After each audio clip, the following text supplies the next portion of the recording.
අද මගේ මේ වීඩියෝ එක විභාගයකට පෙනී සිටින ඕනෑම වයසක ඉන්න කෙනෙක්ට.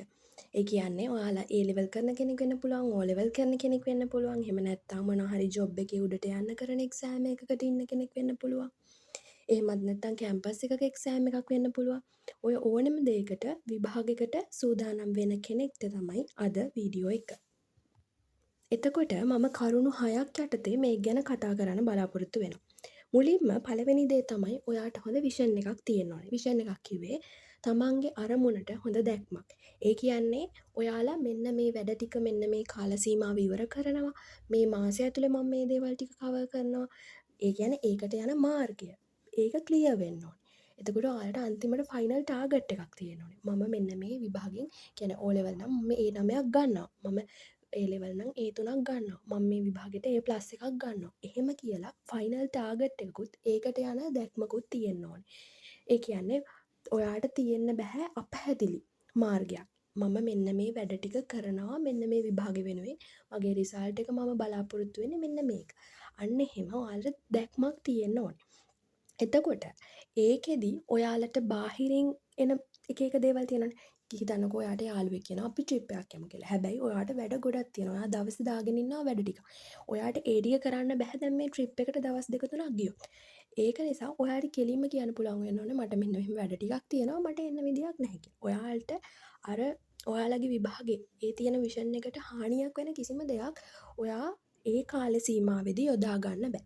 ඔයාට හරි දැක්මක් තියෙනවා නම් ෆයිනල් ටාගට් එකක් තියෙනවා නම් ඔයා ඒකට ඒක බිඳ වැටෙන මුකුත්ම ඔයා යොදා ගන්නේ නැහැ. ඒක තමයි පළවෙනිම දේ විභාගයකට තියෙන්න ඕනේ කියලා මම හිතනවා.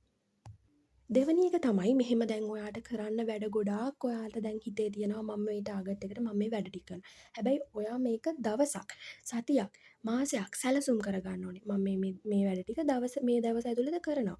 එහෙම ටයිම් ටේබල් එකක් තියෙනවා. ඔයාට දවසේ ටයිම් ටේබල් එකක් සතියට, මාසෙට ඒ විදිහට ඔයාට ওই ටයිම් ටේබල් ක්‍රමේ කරන්න බැරි කෙනෙක් ඉන්නවා නම් ඔයාට පුළුවන් දවසට දැන් අද රෑට ඔයා ලියනවා මම හෙට උදේට බලන්නේ මෙන්න මේ ටික කියලා හෙට දවසේ මෙන්න මේ ටික බලනවා කියලා පොඩි කියන්නේ නිකන් අර to do list එකක් අන්න ඒ වගේ දාගන්න පුළුවන්. ටයිම් ටේබල් හරියන්නේ නැති කෙනෙක්. ටයිම් ෆ්‍රේම් එකකටම නෙමෙයි. හැබැයි මෙන්න මේ ටික හෙට දවසේ ඉවර කරනවා කියලා අද ලියලා තියාගන්න පුළුවන්.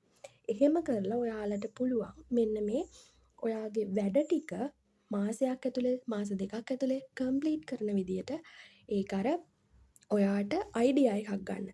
මම මෙන්න මේ වැඩ ටික මේ කාල සීමාව ඉවර කරන්න ඕනේ. එහෙනම් අද දවසේ මේ ටික කරන්න ඕනේ. හෙට දවසේ මේ අන්නේ අයිඩියා එක ගන්නයි ඔයා මේක කරන්නේ.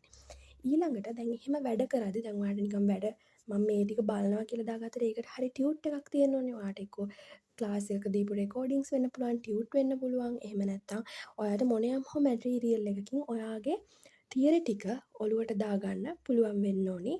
ඒ අදාළ විභාගෙට. සබ්ජෙක්ට් එකට අදාළව මොනවා හරි බුක් එකක් හරි කමක් නැහැ. මොනවාම හරි දෙයකින් ඔයාට ඒ සබ්ජෙක්ට් එකේ නොලෙජ් එක ගන්න පුළුවන් වෙනවා. හරි ටියුට්ස් ටිකක්, රෙකෝඩින්ග්ස් හරි මොනවාම හෝ මැටීරියල් එකක් ඔයා ගාව තියෙන්න ඕනේ ක්ලියර්. ඒ කියන්නේ දැන් භාගික දැන් A level කරන ළමයිගේ මුළු නෝට්ස් ටිකම නැත්තම් අතරමැද අඩුපාඩු තියෙනවා ඔයාට ඒ සබ්ජෙක්ට් එක ක්ලියර් කරගන්න බෑ.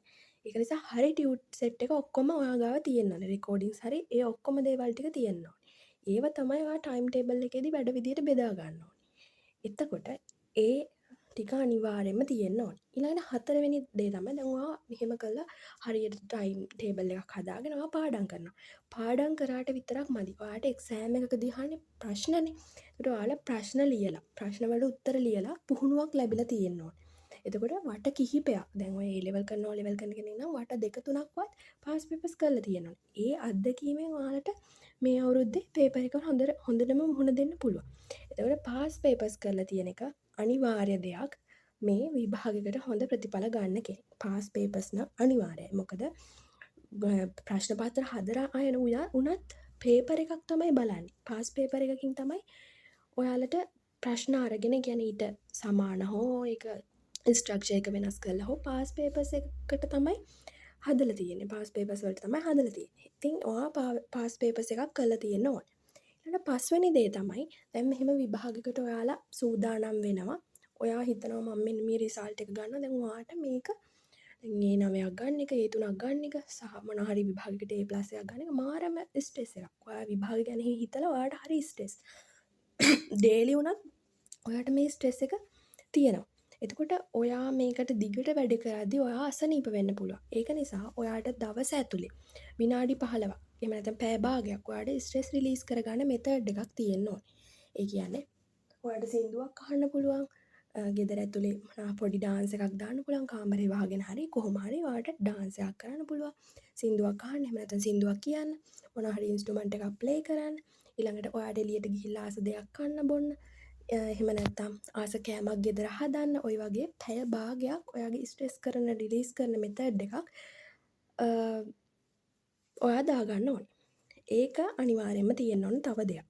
ඊළඟ තමයි ඔයාට ඒ ලෙවල් හෝ ලෙවල් හෝ මොනයම් හෝ විභාගයක් තියෙනවා නම් හොඳ සපෝට් සිස්ටම් එකක් ඉන්න ඕනේ. කැම්පස් එකක නම් යාළුවෝ ටිකක්.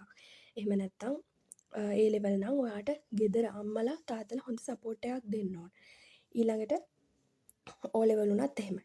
හැබැයි හිතන්න කෙනෙක් ඉන්නවා ඔයාට හොඳ සපෝට් සිස්ටම් එකක් නැහැ. ඔයාගේ අම්මා තාත්තා ඔයාට බනිනවා. ගෙදර ප්‍රශ්න ගොඩක් වැඩි. එහෙම කෙනෙක් නම් ඔයා සපෝට් සිස්ටම් එක ගැන බලාපොරොත්තු තියාගෙන හිටියොත් ඔයා විභාගේ ඇන ගන්නවා මේ හේතුව නිසාම.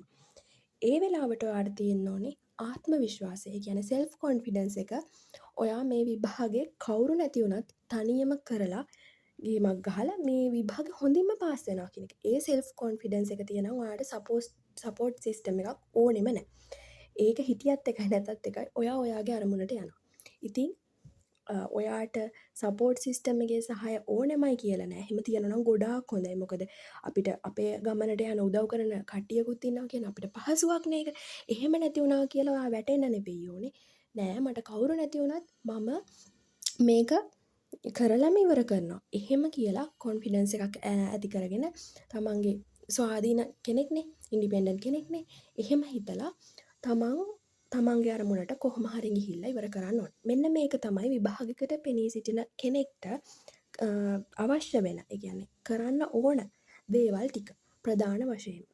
අද මම මේ වීඩියෝ එක ඔයගලන්ට ගෙනාවේ දැන් විභාගයකට පෙනී සිටින කෙනෙක් ඔහේ පැත්තකට වෙලා මුකුත්ම නොකර ඉන්න අය ඉන්නවනම් ඒ අයට ප්‍රයෝජනයක් වෙයි කියලා. ඉතින් මේ වීඩියෝ එකත් උදව් කරගෙන ඔයාලා මෙන්න මේ කරුණු ටිකට ફોකස් කරන්න.